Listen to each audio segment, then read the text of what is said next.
Week 3 is here, and it starts tonight with a divisional matchup on Thursday Night Football. But before we get to that point, Amir is joining the show. We're going to dive into the entire Week 3 slate. We're going to give you our best bets, our game predictions, power rankings, and much more. If you enjoy, you know what to do. Support us down below. But let's go.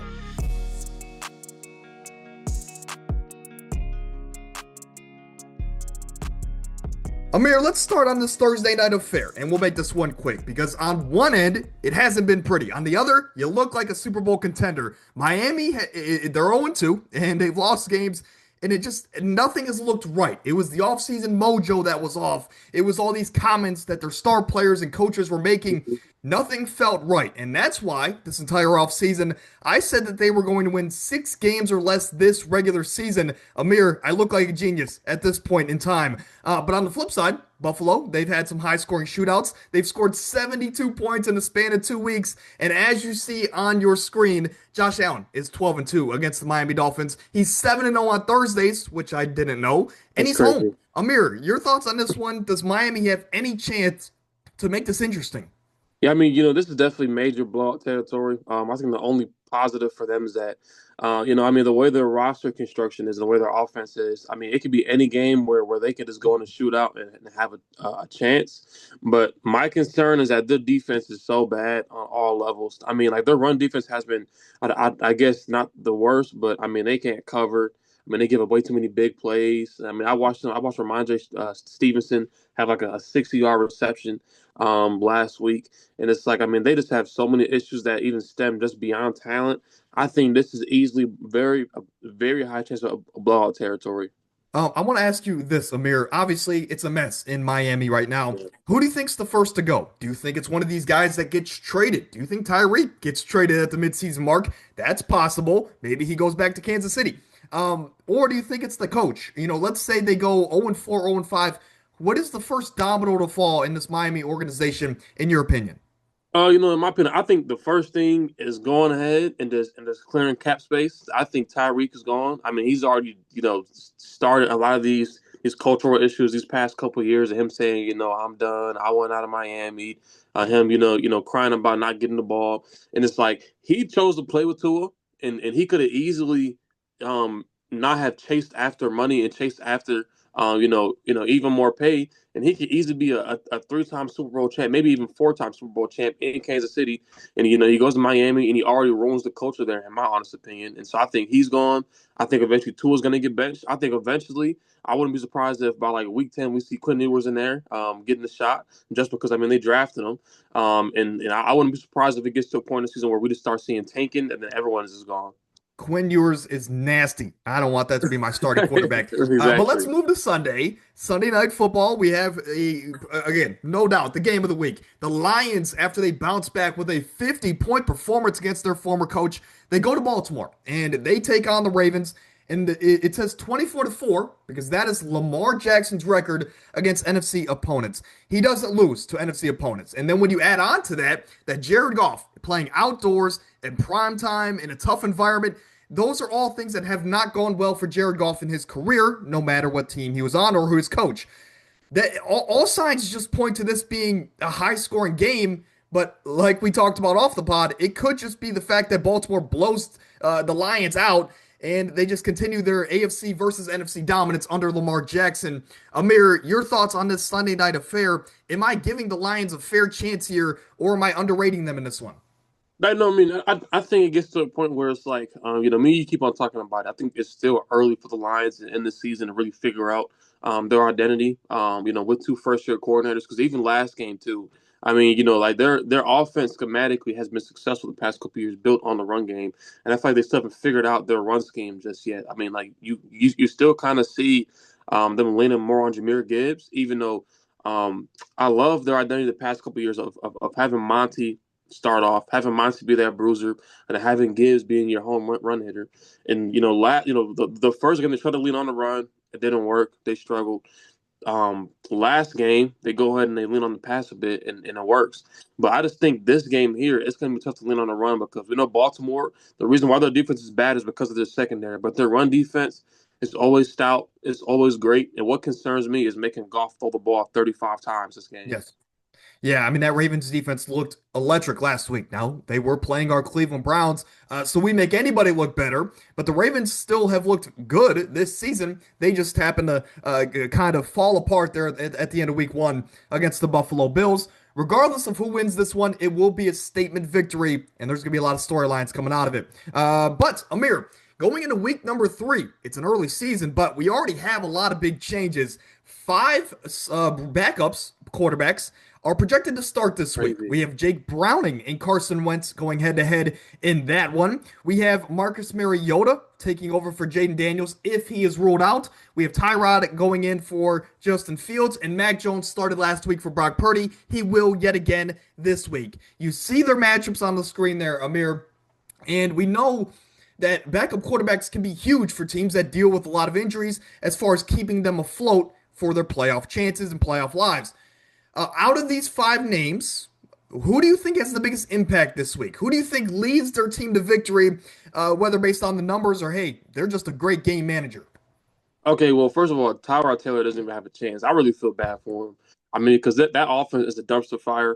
If I had to lean towards anybody, it's as crazy as it sounds. I'm really confident in Carson Wentz this week, man. I am too. Like like we watched the Vikings a couple years ago make Josh Dobbs like an actual, starting caliber quarterback in the league. And JJ just being young, obviously he's going to struggle. But I mean, for Wentz, I mean his arm is still there. He's a vet, and it's like, I mean, you got such a loaded receiving core. It's like, and a great running game, even without Aaron Jones. Jordan Mason by himself is a great running back with a great offensive line. And the Bengals defense is so terrible. It's ridiculous how bad they still are. I just think Wentz gets them the win this week. Hey, I agree. You know me. I'm a Yeah. big Carson Wentz guy, man. The first couple of years, I thought he was going to be a top five guy for the remainder of his career. Injuries piled up before he was able to win that MVP award, and then it kind of just went downhill. I will say, like you mentioned, he is a starting caliber quarterback. It just with the injuries, and again, he forces the ball a lot, and that kind of is the reason why he is now a backup quarterback. But an interesting stat I saw, Amir. Carson Wentz is the first quarterback in NFL history to start for a different team in I six saw that. consecutive seasons. Carson Wentz is Crazy. amazing, and hopefully he turns it around, takes over for JJ, and goes on to the Hall of Fame career that I thought he would have. Let's talk about these 0-2 teams, Amir. When you start 0-2, it's, on paper, you're like, okay, whatever. We got 14 more games. We can bounce back and we can make a playoff push. But historically, the numbers have not been on your side. Since the 1970 merger of the AFL and NFL, roughly 10 to 12% of teams that have started 0-2, only 10 to 12% of them make the playoffs. But now, since the 2021 change where they went to a 17 game schedule, it is now hovering to a 9% chance. So, despite the additional game that these teams now have since 2021, their actual chance has gone down as far as making the playoffs after an 0-2 start. Interesting there, of course, with our trusty friend ChatGPT. But the four teams on your screen all had playoff aspirations. Now, whether you at home believe they were going to or not, they were looked at to be a team to at least be a fringe playoff team, if not a Super Bowl contender in the Kansas City Chiefs case. But when you look at these teams, look at who they've lost to on your screen next to their names. Amir, which 0-2 team are you most worried about? I think the easy answer is Kansas City, but I want you to also take into account who they've played so far. Yeah, for Kansas City, it's been a common theme. I think this is the year that they aren't going to win their division. But at the same time, it's like, for Kansas City, I mean, they're still going to, I mean, they still got Mahomes, they still got Andy Reid. They're still going to have Xavier Worthy by then, Rasheed Rice. If they can stay healthy, they'll still be contenders come playoff time. But the team that's the most disappointing to me, in my opinion, is Chicago. I mean, Yes. Chicago, I mean, just from a roster construction standpoint, from a firepower standpoint, I mean, offensively, they went ahead. They signed like six offensive linemen. They brought in Ben Johnson. Roma Dunze is in his potential breakout year. DJ Moore, Luther Burden. He hasn't even been seeing the ball at all. Cole Kmet, Colston Loveland, and just defensively, I mean, they've had a defensive identity the past 4 to 5 years. And then last year, post bye week, it went out the window. I don't know what's wrong with their defense. It's horrible on all levels. We watched JJ torch them in the fourth quarter have an amazing closeout game. We watched the Lions put up 52 points and Jared Goff throw 5 touchdowns, and they were just toying with them, man. And it's like, it's like Caleb is still struggling. He's missing wide open throws. He's really inaccurate. And I just don't know what the issues is, but I think their chances for playoffs are completely done starting off 0-2. Yeah, I'm not gonna go that far, but I do want to say I had this team making the playoffs Me before the too. season, and that's because I thought Ben Johnson, with the identity and the game plan that he brings in of protecting the football, they were going to be able to game manage their way to a double-digit win season. Like you mentioned, that hasn't been the case. They had a game in Minnesota, and that just completely slipped away. Detroit came around. We know how that went last week, but now they have a big game against the Dallas Cowboys. Problem is, they don't have their starting two corners. They just lost Tremaine Edmonds or TJ. I don't remember. Their starting middle linebacker. He has a brother in the league, and I always get them mixed up. Yeah. But they have a lot of defensive injuries on a defense that hasn't been great, like you mentioned, for some time now. So Ben Johnson has a lot on his plate this week, and they're going to have to score some points to beat Dallas because, well, that's what Dallas does. They throw the football about 50 times a game. To our game picks on the week. Last week, 13-3 for myself. Amir, not too far behind at 12-4. We had some different opinions. And you know what's funny about this, Amir, is that you texted me 2.5 minutes before the Atlanta Vikings kickoff, and you weren't reaching out to have me change your mind. You were set. You said I'm changing it from Atlanta to Minnesota, and I was like, I think that's smart. I thought I had one on you, Amir, because I thought Minnesota with JJ and how they finished Week 1, we're gonna carry that momentum over. That was anything but the truth. And if you kept Atlanta there, we would be tied at 12 Yeah. and 4 or 13-3 this week. But hey, that's just how the cookie crumbles. We're only one game different, and this week there's a lot of the same predictions, but this is going to happen early in the season as we try and figure out who these teams are. Of course, you see the winners on your screen, and I will say this. We talked about this off the podcast. The Cincinnati Minnesota game. That is a 50-50, and I might change my pick before kickoff. The Jacksonville Houston game. Indy and Tennessee. I had a bit of a gut feeling that Cam Ward might have a statement game this week Yeah. and Yeah, pull me off an too. upset at home. That's a possibility. The Washington game, we don't know what the status is Mhm. with Jaden Daniels. The Rams in Philly. The Rams were the That only team that showed the Eagles were human in the last year or so. yeah. There's a lot of games on this slate, both in the early and the late slate, that can go both ways. Before the season, I predicted the Giants at home would beat Kansas City with their pass rush, but of course, situation is a lot different now. Amir, what's one game, whether in the early slate or in the late slate, that you're looking forward to that we haven't talked about yet? Hey man, hammer the over on that Dallas and Chicago game Yes. and that Lions Ravens game. I know the Lions and Ravens, I think they opened up at like 49.5. I think they're like 52.5. Take the all on at 49.5 and go over 1,000%. Look, I haven't brought him out this year yet, Amir, but if he doesn't have a big week, I'm going to be very disappointed. Kyler Murray as underdogs against San Fran and Mac Jones. Look, Mac Jones had a great week last week, but unlike the New Orleans Saints defense, Arizona has some playmakers on that side of the ball. So I want to see them make some plays and come away with a big win on the road. But week 3 is here, and it is the third set of power rankings. Let's not waste any more time. Now, Amir, going into last week, this was my power rankings, exactly how you see it on your screen. And I hate to say I was right, but man, I see no changes that needed to be made outside of Kansas City and Washington. So I'm leaving everything else the same, but I'm going to add 2 new teams in here. At number 8 is the team that replaces Kansas City at the number 8 spot. We have the Detroit Lions. And then Amir, I was so unsure. I didn't know who to put at number 9. And I honestly Mm. took a little bit of a cheat look at yours. And I was like, maybe I'm underrating Atlanta. But last week and the week before even, they look so impressive. I mean, if Younghoe Koo can make a kick, we could be talking about a 2-0 Atlanta Falcons team. That defense is young, but they have been getting after the quarterback Great. so far. And this week against Carolina, I see no reason why that would change. They take a big 13 spot jump in my rankings. But outside of that, you see the top 5. You see 6 through 10.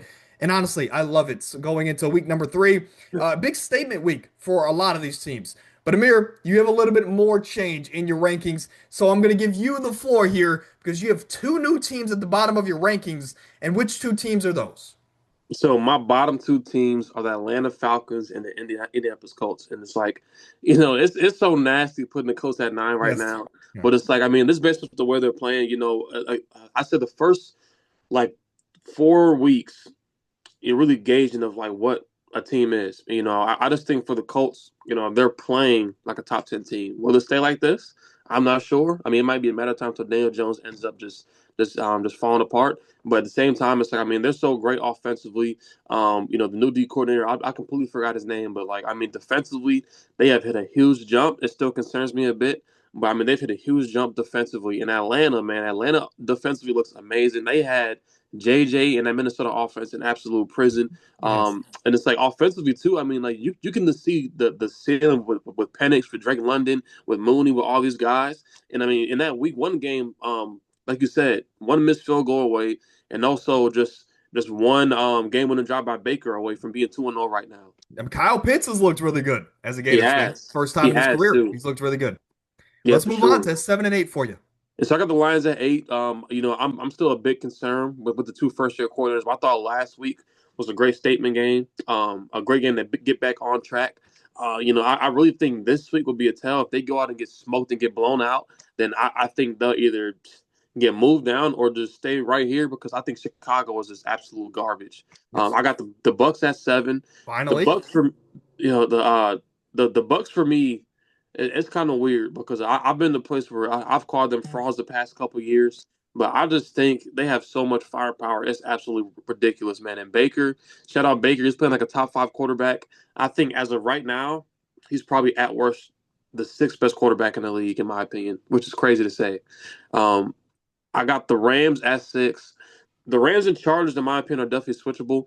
I struggle with putting the Chargers at 5, but I just think the Chargers, for them, I just see even more consistency from them. And the Rams last week looked great down the stretch against the Titans, but man, it was times where I'm like, yo, they might get upset. Like seriously, it's times where the offense was a bit stagnant against that tough defense. I mean, we've seen the Chargers dominate that elite Chiefs defense. We've seen them dominate the Raiders last week, and it looked like the Raiders didn't even have a single shot. I mean, Gino, I don't know what he was doing, what he was looking at, turning the ball over, and Herbert is playing like a true MVP right now. So I have them at 5, and these are my top 4. They practically stayed the same. I just think these 4 are undeniably the best teams in the league right now. I think Philly is one cementing themselves. I think Buffalo's 2. That's because they slightly beat Baltimore. Baltimore's at 3, and the Packers are at 4. I just think all 4 of these teams, if I had to choose my top 4 contending teams, is these 4. Yeah, in years prior, it seemed like there was a bit more parity, and a large part of that health plays a part with some of these other teams. But this year, it seems like those are your two AFC teams, and they're gonna meet in the big bowl. And then you got the Eagles and the Packers. As long as those two teams stay healthy, looks like they're gonna be in the NFC title game. It just seems like, yes, there's only one spot different between the Chargers and the Packers and the Rams and the Packers in my rankings. But there's a tier gap there, man. It's just visually, you're more confident in the top 4 teams that we currently have as of this point in time. And it just seems like they're leagues above everybody that's below them. Now let's get into our best bets on the week. And Amir, last week we were perfect from the field, whether game lines, whether player props, we were perfect from the field. We were 4-0. So with that, we're going to get bigger this week. We're going to do 2 player props and a game line for you guys at home. The only game that we've missed this year was that Baltimore Buffalo crazy ending that Amir suffered in week number 1. But let's go. My favorite player prop on the week is a guy that not a lot of people are talking about because of his quarterback and his team situation, but I'm going to give him his flowers. Juwan Johnson to go over 3.5 receptions. He's covered this in 4 straight games dating back to last season. And this year, he's had 20 targets and 16 receptions. He can get, or 14 receptions. He can get 4 this week against the Seattle Seahawks. Kittle had 4 in basically the first quarter in week 1. Last week, Jonnu Smith, despite not getting the ball a lot, still managed to get 4 receptions. Juwan has been killing it. He is the focal point of this Kellen Moore offense, and I think he continues this momentum into week number 3. By the way, Spencer Rattler has played way better than expected this year. But Amir, you're also going with a reception line Which one are you going with? So right now, I have Keon Coleman over 2.5 receptions. And for my best bets, I try to not do Thursday night games because it's so early in the week. But I just think this spot is way too low. I mean, like last year, Keon Coleman in his first 4 weeks, he had 11 targets. This Yes. week, I mean, he has 14 already in his first 2 weeks. I think he's the main guy for them in this offense as far as being a receiver. I think they demand more out of him now. And also too, man, I think this is a game where it's like I think Buffalo blows the water. I think Buffalo scores 35 plus points. And Josh Allen, finally dominates the game with his arm. And I just think Keon Coleman gets fed this game. Yeah, I mean, I can already see it. Maybe Miami gets a little momentum defensively, and then boom, here's a deep shot to Keon Yeah. Coleman as he breaks the game open, or if not, again, has a couple touchdowns. My second favorite player prop on the week is something that's been covered in 4 of the last 5 games, and just like Jawan Johnson, he's been a target monster so far this season. 18 targets, and I'm just betting on the volume at this point. At home against the Chiefs, I'm taking Wan'Dale Robinson to go over 43 and a half receiving yards. I couldn't believe this line because last week he had over a buck 20, and the week before he even covered this line despite not having many targets at all.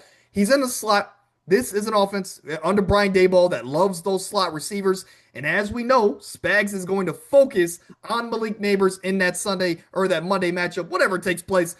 I think that's going to lead to more targets for Wan'Dale Robinson. So we just need 1 or 2 big plays, and he can cover this line with ease in that matchup. Now, Amir, what is your last player prop? And we'll get to it, but there is a typo here.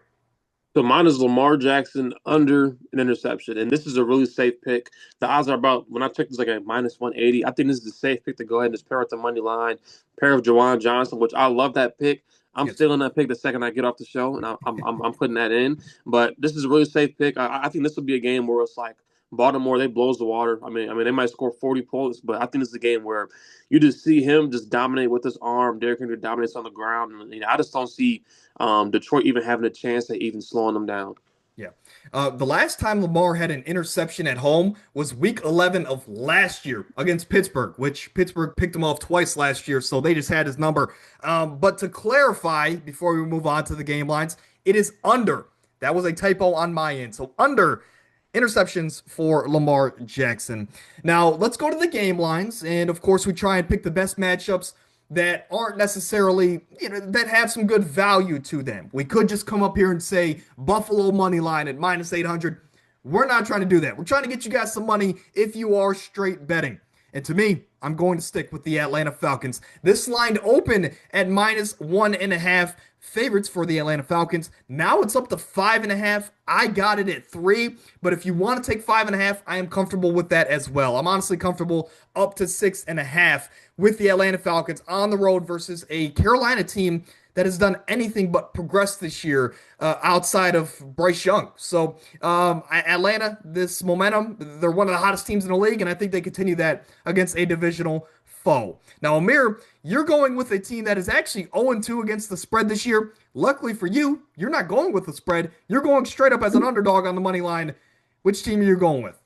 I'm going straight up Texans money line. I love this spot for them. They're facing off against the Jacksonville team who just lost to Jake Browning. I think Jacksonville they have so many problems on both sides of the ball, and it's just crazy to say that they even look better than last year because last year they were even worse, but they still just can't compete with Houston. I think Houston's defense is going to absolutely torture Jacksonville's O line. That honestly, surprisingly, they honestly look a little bit better. I think Yes. their offensive line is going to get torched. I think the secondary is going to put Brian Thomas in hell, Travis Hunter in hell. And Brian Thomas, I don't know what's going on with him, but he has been playing terrible, hasn't been blocking, hasn't been catching the ball, terrible effort, hasn't been getting open. And it's like defensively, too. I think this will be a big Nico Collins game, a big time Nick Chubb game. I Yes. just think Houston gets on track. And I'm also kind of playing my chances here. I'm like, what's the chances Houston starts the year off 0-3? Yeah, with D'Amico Ryans being as good of a head coach as he is, I agree with you. I love the money line here for Houston. There's another team in Arizona who I think has been playing really good football outside of the end of that game against Carolina. They're also plus money underdogs. I think you could pair those two. You can go Yeah. Arizona and Houston and be pretty happy with the result at the end of Sunday. But Houston is definitely the play that I'm stealing this week. It is going in a lot of these parlays. that I'm going to do. But hey, if you're watching this on Thursday, this is the treat that you get. We started this last week, and if Austin Eckler didn't go down with an injury, the play would have hit. But this week, we move to Amir as he's trying to get you guys some better luck. This is strictly a long shot play. This is not something we're counting towards our record. And we are sticking to the Thursday night affair tonight. Amir, what is the long shot parlay that you're putting in for this matchup? So, I wanted to target plus 400, at least plus 300, but I think this is some severe blowout territory. I want to be a bit safer. So I got Josh Allen over 1.5 passing touchdowns. I got my pick of the week with Keon Coleman, and I got Bills alternate spread -6.5. And I think for Josh Allen, I was looking at a crazy stat where I think, in his career, he's played 14 career games against the Dolphins, and he's covered his line 13 out of 14 games. Yes. The Dolphins' defense has been terrible. The pass defense has been bad. Like I said earlier, I think this is a game where he actually uses his arm. I mean, because last week against the Jets defense is always going to be somewhat difficult to go ahead and score against, and he has a history of struggling against the Jets in New York. But I think this game is different. He dominates the Dolphins. He's at home. I think he's going to air the ball out a bit. It's going to be a lot of big-time, deep plays between Keon Coleman, Khalil Shakir, and all these guys. And I think that he covers his line easy. To clarify, Amir, you went with a different alternate spread. I bumped it up to 6.5 because I'm that confident that Buffalo is going to go in there and just absolutely dominate. So the odds are actually wrong. This is more so of a plus 250 right now with the 6.5. But like you mentioned, Josh Allen seems to be a great play tonight, and it will be going in some of those parlays because now, of course, Amir, as I talked to you off the pod, they gave me this promo on DraftKings where I have to place a minimum of a couple $100 just to get the Ghost Leg for Sunday, which a lot of people have been cashing on. So if you're not using the Ghost Leg parlay or promo on DraftKings, yeah, you're missing out. They said that there's been tens of thousands of parlays that were saved the last 2 Sundays with that Ghost Leg. But Amir, this week, in and out, we got through pretty much everything, and even more so than we usually do. Any last thoughts before week 3 tonight? And I mean, hey, I'm excited, man. This year it was low scoring week 1. Week 2 was crazy. Your thoughts before we get out of here? I would say too, I think the Texans money line is at plus 125 right now. Oh wow, so it even went up. Yeah, exactly. So I'm locking that in. I'm so confident in that game. I think it's no way they start the season off 0-3. Yeah, I mean, unless Travis Hunter finally gets utilized the way that they drafted him to help out defensively. Other than that, I could see Houston rolling through Jacksonville. By the way, Joe Mixon's a couple weeks away from returning, so when he gets his feet back under him, Houston might have a bit of an offense going into the playoff run, especially when Tank Dell returns after the midseason mark. But that's going to do it, man. If you enjoyed, support us down below, and we'll see you next week for week number 4.